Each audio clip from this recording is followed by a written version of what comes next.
Not your average tabletop. Woohoo! Welcome to Not Your Average Tabletop. I'm Zach, and today I'm going to be unboxing Sunrise Lane. And this is a game by the Dr. Reiner Knizia, coming from Horrible Guild, and it's a game I also got at Gen Con. So I think that was the first place it was actually released at, and it looked like a pretty simple one. I think there's a decent amount of Reiner Knizia's games that are like that, where it's kind of a simple rule set, but maybe some interesting decisions you have to make, and this one looked like one of those types of games, and I'm hoping it will be. But yeah, let's get into the box and see. I can't remember. Thought I saw someone post that it was kind of a take on another game he had made, but I don't. I don't recall what that game was, but I know I had not played it. So, yes, Sunrise Lane, and right off the bat, it looks like you get some Railroad Ink Quicksand. I think that's a game that's going to be becoming a real-time cooperative game. Kind of interested in that one, so we'll see when that one comes out. But otherwise, we've got the rule set, and like I said, I think it looked like it was pretty simple. I watched somewhat of a demo on this one, or someone playing a gameplay of it, or at least a few turns of it, and it looked like it was going to be pretty simple. So yeah, it doesn't surprise me that it's only 4 pages of rules, and part of that might be setup and some examples. So not too much going on there. But then we've got the cards that you'll be using in the game, and of course, I just kind of wish these games that I got did not have cards, because unpackaging them is my ultimate nemesis. I'm just not very good at doing it. You'd think after several games I'd get a little better at it, but I do not get any better. So the backs of the cards have a nice little gate on them, but otherwise you've got the different colored buildings, because you're going to be placing them out on specific spots based on those colors.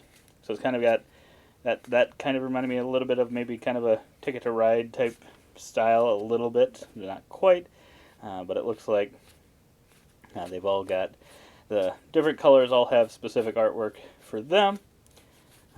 Yeah, they all look pretty nice. I like the kind of style they went with here. I think it works for this type of game. But yeah, so some simple cards there, simple artwork.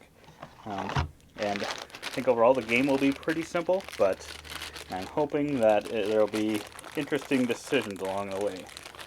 But then we've got some buildings. Actually, these are kind of a soft plasticky feel, and I think that's because throughout the game, I can't remember, I thought you could maybe stack these. Now I'm not sure. I think you can. Maybe I'm just making that up completely. But yeah, so you've got some white buildings here. Got some interesting, some nice looking buildings. And I'm not sure if all of these, can't tell if these have this, if they're all the same type. I think they might be different designs. Can't tell immediately looking at them. So we got another darker brownish color as well. So the player colors are pretty kind of a neutrally colors here. Blue, I guess, is not so neutral, but it's still kind of a darker blue, so it's not like crazy crazy colors. So you're using some kind of toned down colors, and it does look like, yeah, these look different than the other ones too. So I think not only are they different colors, but I think they are kind of have some different architecture to them as well, which is nice. Something they didn't necessarily have to do, but chose to do anyway. And then we got some, I don't know, kind of some tannish looking buildings as well. So just maybe get, of course I grabbed almost all blues. I was trying to get a little bit of everything here so you kind of see the colors together. So I think they kind of, they're different enough that should be pretty obvious which is which. You got some baggies that I'm sure I can put those back, those different buildings into, and got one punch sheet. I think these can be used to kind of fill in some spaces on the board. And you've got this tracker, I think that's for scoring, and I don't know if this is a first player marker, and then I don't remember what that was for. And then we've got the board, which fits in here, which means it's relatively small, not a huge board, um, but not the smallest board either. You'll need a little bit of space for it, but yeah. So this is where you'll be putting out matching colors based on the dots that are on there, and those will multiply how many cards of that you played. So that's how you'll get points, and then you'll put your little buildings out there. And if you played more than one card, you'll be stacking out multiple buildings on each other, I believe. And then based on these kind of 4 quadrants, you'll get bonus points as well, potentially. So, yeah, I think it's a pretty simple concept overall, but it should be a fun one.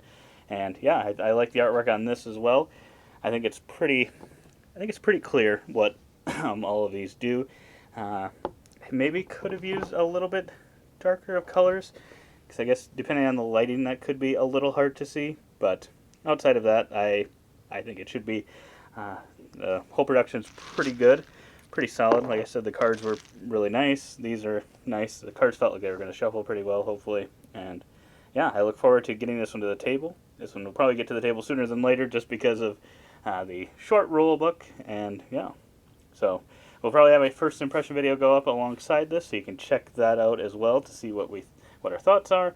But otherwise, we hope to see you on that video. And as always, don't forget to keep on nibbling on our content.